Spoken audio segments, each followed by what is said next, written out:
Hi, I'm Jeff Murr. I want to welcome you to True Texas History. Today I'm going to be talking about Robert Simpson Neighbors, and I entitled it A Man Ahead of His Time. Robert Simpson Neighbors was born in 1815 in Virginia. When he was about a year old, both his parents died, and so he ended up being raised by family, and he grew up there until he was about 19, and then he decided to take off for Texas. And of course, at that time, it was like 1836, and we were in the midst of gaining our independence from Mexico. A lot of stuff going on. So there was a lot of excitement for you were a teenager or young man. And back then, teenagers were essentially young men. Times were different back then. So he got here in 1836, and within 3 years, he found himself serving as the quartermaster in the Texas Army. And apparently he did a pretty good deal.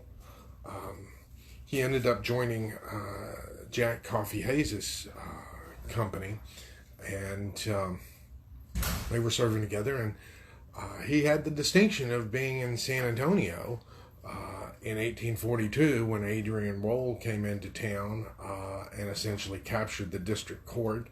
He took the judges, the juries, and everybody there with him as prisoners back to Mexico, and it included Neighbors. Now, fortunately, Neighbors was released within a couple of years. So in 1844, he resumed service with Texas, and he served as an Indian agent. Now, this is where I consider him a man ahead of his time, because prior to this time, the Indian agents that served the government and tried to keep peace with the Indians, they oftentimes stayed in the office and sent other people out to do their work. Neighbors, on the other hand, he went out there and directly dealt with the Indians himself. And because he did that, he ended up having more influence with the Indian tribes than anyone else of his time. And it started with him working with the Tonkawas and the Apaches, and he participated in several councils and brought about good relations and worked at it. He was even involved with the Musback Comanche Treaty. When Musback took off to go and find the Comanche camp and talk to him about a treaty, Neighbors was there as part of the expedition. So he was part of that treaty there between the settlers of Fredericksburg and the local Comanches. And when Texas was annexed by the United States, when we joined the Union, he continued in the office of Indian agent, but essentially switched hats and now worked for the federal government as opposed to the Republic of Texas. And as typical of politics, when you have someone of a different party assume leadership of the administration, they get rid of all the other people, and that's what happened to Neighbors. Because he wasn't a Whig and he instead was a Democrat, he was kicked out of office, and during that time that he was out of office, he served at the request of Governor Bell and went out and organized El Paso County. Talk about the Wild West. It was definitely the Wild West back then. And then finally, he worked at trying to establish some Indian reservations and up in North Texas for some of the other tribes. Now, there started to be some unrest with the Indians in the early 1850s, and he was called in and to help out. Now, at this time, he found that because the soldiers were a little lax and at times antagonistic, that actually aggravated the situation and made the Indians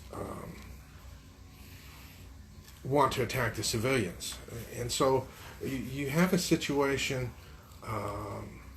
where, because the soldiers took a lackadaisical attitude and set the stage for further hostilities to occur. And Neighbors was one that went ahead and he was outspoken about that. Now, that was not a popular stand to take in those days. And the folks up there near Camp Cooper and Camp Belknap were very unsympathetic toward the Indians, and they didn't care much for Neighbors' attitude and wanted to protect them. Now, the locals wanted to go ahead and attack the Indians and essentially remove them, and it was only at the intervention of federal forces that kept that from happening, and peace was preserved. Now, although peace was preserved, it came at a price. And when he was at the village of Fort Belknap talking to somebody else on the street, a fellow by the name of Edward Cornett just came up and blew him away. Didn't like his stance toward the Indians. Although he maintained the peace, that didn't mean he changed people's attitudes. And he was eventually buried in the cemetery there at Old Fort Belknap. Now, I consider someone like Neighbors way ahead of his time and getting out of his office and going and meeting with the Indians, and because of that, he had better relations with them than anybody else at the time. Put him way ahead in terms of dealing with domestic strife, things such as that. But he's someone that you often don't hear about in your Texas history books, and we ought to, because we had some very forward-thinking people during our early formative years, and Neighbors was one of them.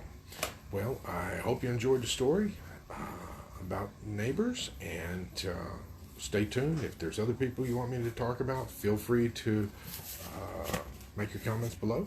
And until next time, vaya con Dios, my friends. Goodbye.